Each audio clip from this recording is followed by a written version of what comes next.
sobrang kinabahan kasi finally nag-debut lang ako sa isang birthday.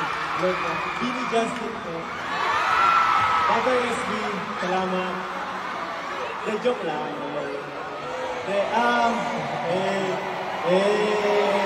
Gusto ko na magpasalamat na sinama niyo ako sa inyong performance and syempre gusto ko rin i-congratulate kayo sa inyo.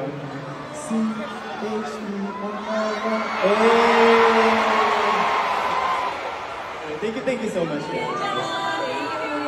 you po.